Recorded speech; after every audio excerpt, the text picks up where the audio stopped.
Fala aí, assessor e assessora, eu sou o Rick Silva e você clicou para assistir um corte do Better Call Rick. Better Call Rick é o meu programa onde eu ligo para você, para poder tirar sua dúvida, para poder bater um papo sobre a vida do assessor. Não é esse canal aqui. Se você quiser assistir o episódio completo, é só você clicar no link desse vídeo e você vai direto para lá. Agora, por enquanto, você pode aproveitar o corte aí e, se você gostar, deixa seu like e se inscreve.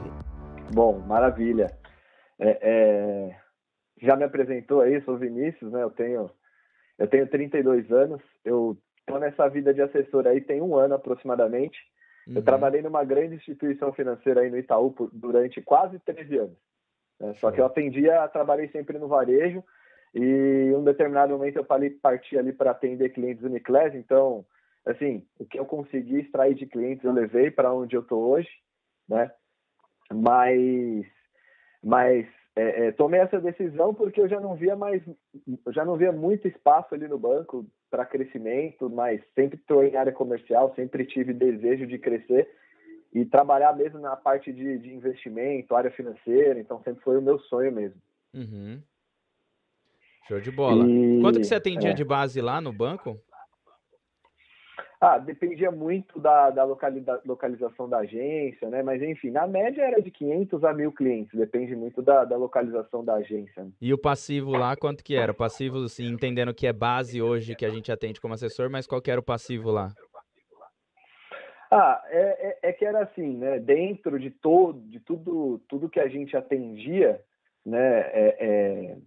Era uma média, tipo, de 40, 30 milhões, assim, no máximo, mas não era nada... que eu atendia exclusivamente, digamos assim, né? Entendi, perfeito. Show de bola. Entendeu? E hoje você tá com que tamanho de base? Cara, hoje eu tô até, então, o meu motivo de eu estar no programa aqui com você, eu já até pedi uma ajuda nisso, porque quando eu tomei essa decisão, eu assumi a mesa digital do escritório onde eu me vinculei, e a gente passou por uma mudança recente de corretora, né? A gente acabou mudando da XP para o Safra, né? E eu atendi a mesa digital, então eu estava ali com uma carteira de mais ou menos 5 milhões aproximadamente, né? E assim, eu tive pouco tempo, na verdade, para me relacionar com os clientes, para fazer ali o relacionamento, e a gente está nessa força-tarefa, o pessoal, todos os assessores dessa história estão ainda nesse trabalho de migração, né? De trazer os clientes da base antiga para a corretora atual. Né? Então, a gente está nesse trabalho e a gente está até com um pouco de dificuldade nesse trabalho de prospecção, né? De trazer os clientes que eram XP, trazer agora para o Safra, porque a gente entende que o ritmo desse processo não é de uma hora para outra, mas Sim. a gente está com um pouco de dificuldade na questão, não sei se de repente o perfil dos clientes que a gente atendia talvez não casa com o perfil Safra ou alguma coisa nesse sentido, né? Que possa estar pegando. Mas era mais nesse sentido que eu queria um pouco de ajuda, ver o que você pode trazer de ideia, né, para eu levar para os sócios lá, para os assessores, para poder compartilhar e que todo mundo lá cresça. Show de bola. É ótima dúvida. E é uma dúvida que está sendo muito recorrente por conta de muita saída da XP para o BTG, sei lá, da XP para o Safra, ou da Guide para o BTG, enfim. Primeira coisa, cara, você tem conversado com os clientes que falam para você, putz, não, vou continuar por aqui, ou tem ouvido o porquê que o cliente não quer vir com vocês para o Safra? Olha, assim, a grande maioria é aquela historinha do que aqui tá bom, né? De não querer se mexer, né? Na verdade. Do jeito que tá bom. A grande maioria, né? Tá. Mas eles falam aqui do jeito que tá bom em relação à rentabilidade? Porque assim, eu imagino porque de certa forma, nós, né, que ajudamos o cliente a construir a carteira dele ali na XP, né? E aí agora, de repente, para o cliente é todo um processo de portabilidade, né? Tem essa questão burocrática que incomoda, né, um pouco, né? Nem todo mundo está disposto a fazer isso com tranquilidade, né? As pessoas se incomodam um pouco de fazer isso. Tá. Bom, primeira coisa que eu pensaria se eu estivesse fazendo essa transição, tá? A primeira coisa é investigar qual que é o motivo dos clientes continuarem. Então, investigar que eu digo é fazer essa pergunta que eu te fiz. Quando o cara falasse assim, por exemplo, o cliente falasse para mim, eu já tô tranquilo aqui, assim, tá bom como tá. Falar, o que especificamente você quer dizer com está bom? E deixaria o cliente me responder. Para ele me dizer se é rentabilidade, se são os produtos, se é a locação, se é a casa que ele está hoje, enfim, se são por conta dos acessos, porque ele pode justificar um monte de coisa. Falar, cara, tá bom porque eu vou ter que fazer um monte de acesso, enfim. Cada cliente vai dar um que especificamente tem de problema para ele. Eu sempre, tanto que dentro da escola do assessor, eu tenho lá um módulo de programação neurolinguística justamente por isso. Porque hoje o cliente, ou qualquer pessoa, na verdade, a gente nominaliza as coisas. Então, quando a gente vai nominalizar, por exemplo, o status quo, nada mais é do que o que está acontecendo com vocês. O cliente não vem por um status quo. Agora, qual é esse status quo? Se o status quo pode ser rentabilidade, como eu falei, ele não quer mudar porque, cara, ele já tem uma rentabilidade lá e ele não se sente seguro de mudar de lá para cá. Às vezes não é nem segurança, às vezes ele simplesmente tá com, vai ver muito preguiça, muita burocracia ali no meio para fazer essa mudança. Pode ser que seja por um novo atendimento que ele pegou lá e ele não quer mudar mais. Pode ser por vários motivos. Então, a primeira coisa é vocês procurarem investigar. É quase como fazer uma pesquisa no boca a boca mesmo, no 1 a 1, ligando para as pessoas que vocês têm relacionamento, tinham relacionamento lá na XP, e perguntando o que especificamente tem que você vê aí que não precisa, que tá bom como tá. Para ele responder, já que você tem relacionamento, ou os assessores têm relacionamento, não tem mal nenhum fazer essa pergunta. Segundo, eu não faria essa pergunta só pelo telefone, mas eu buscaria marcar uma reunião para explicar, para entender e explicar o porquê que vocês mudaram da XP para o Safra. Qual foi o motivo? Porque deve ter um motivo plausível de vocês terem saído da XP para o BTG, para o Safra, desculpa.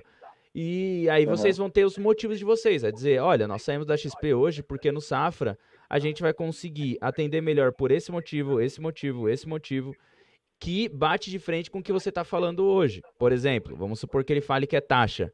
Hoje taxa tem em todo lugar, né? Então, esse motivo, se você um dia quiser mudar para o BTG, para o Safra, enfim, você vai conseguir fazer isso com facilidade. E aí você vai batendo de frente com os benefícios que vocês mudaram, o porquê vocês mudaram, com o porquê que ele não quer hoje mudar lá. E começar a justificar em cima disso. Essa é uma das coisas que eu faria em reunião e não por telefone. Sempre faria reunião com os clientes e voltaria a conversar com eles. Terceiro ponto, eu criaria um planejamento para eles que eu acredito muito provavelmente que vocês ainda não fizeram esse planejamento com eles. Aí eu te volto a pergunta. Vocês chegaram a fazer um planejamento de longo prazo, cliente por cliente, sabendo qual é o ponto que ele está hoje e qual é o ponto que ele quer chegar de investimentos, de objetivos, enfim. Vocês têm isso mapeado cliente por cliente? Não, cliente por cliente não. Então, isso é mega importante. Por quê, Vinícius? Quando você tem mapeado cliente por cliente, não há corretora que segure um cliente. A bandeira pouco importa. Esses dias me perguntaram, Rick, você acha que faz sentido eu mudar, um assessor falando, né? Eu mudar da XP para o Safra, porque lá eu vou ter alguns benefícios. Ele falou alguns benefícios. E eu falei, olha, de nada vai mudar, tá? A bandeira, nada muda. Não muda você estar na XP, para o Safra, para o BTG. O que muda é a tecnologia que você vai ter e a facilidade que você tem de atender o cliente. Porque para o cliente, no final, não vai mudar muita coisa, porque hoje taxa é commodity, né? A gente sempre fala, esse produto é commodity. Né? Já está até velho essa frase, mas é commodity. Então, se é commodity, por que mudou? Por que vocês foram para o Safra? Qual é o motivo? E segundo, qual é o motivo que esse cliente tem para continuar com você se você sair do Safra e for para o BTG daqui uns meses, daqui uns anos? Se você sair do BTG e vocês fundarem a corretora de vocês e virarem uma corretora independente, por que ele iria para essa corretora? O principal ponto que eu vejo é um plano de longo prazo. Eu sempre uso essa frase, Vinícius, que eu vou falar agora. Cliente que vem por taxa, ele vai embora por taxa. O cliente que vem por conta de uma história, ele fica para ver o final. E a história que eu estou falando aqui é o planejamento. Se você criar um planejamento com todos os seus clientes e todo escritório tiver um planejamento com todos os clientes, sabendo qual é o ponto que ele chegou, quais foram as revisões que já foram feitas com esse cliente, de carteira, de planejamento, de história dele, enfim, para alcançar o ponto B, que é o objetivo dele, seja independência financeira, seja ter um plano de sucessão patrimonial bem feito, enfim, não importa, seja de viagem, enfim. Se vocês tiverem isso bem traçado com todos os clientes, dificilmente eles não seguirão vocês para onde vocês forem. Eu digo isso com o último exemplo que eu vou dar. Teve um caso de uma cliente, uma mulher, que eu atendia, e quando eu deixei de ser assessor, eu fazia um planejamento para ela do meu modo, né, para alcançar a independência financeira, no caso dela. E aí, quando eu deixei de atendê-la e me tornei líder, enquanto os meus liderados estavam atendendo, um liderado meu estava atendendo ela, eu ajudava ele nesse planejamento e ele seguiu fazendo esse planejamento do mesmo modo que eu fazia. Quando ele passou ela para um outro atendimento, para uma outra assessora, essa assessora não conseguiu dar seguimento porque ela não sabia como era esse planejamento, ela não tinha um histórico. E naturalmente essa cliente voltou a bater comigo lá e me ligou e falou: pô, Ricardo, eu tava aqui e tal, conversando com uma assessora e ela não sabe como seguir o planejamento. Tem como você compartilhar com ela para eu poder dar continuidade? Aí eu falei: tem sim, porque eu não tinha conflito de interesse nenhum, eu não era mais assessor e ela estava no mesmo escritório, enfim. Compartilhei com ela e mostrei para ela como que eu fazia essas revisões e ela entendendo, ela conseguiu dar seguimento. Caso contrário, eu poderia ter levado essa cliente de novo, se eu quisesse. Óbvio que eu não queria, não fazia sentido. Mas é isso que eu estou querendo pontuar para você, é que se você faz um planejamento de longo prazo com o cliente e vem fazendo as revisões com ele, dificilmente ele vai querer continuar numa corretora sem esse planejamento e sem essas revisões, entendeu?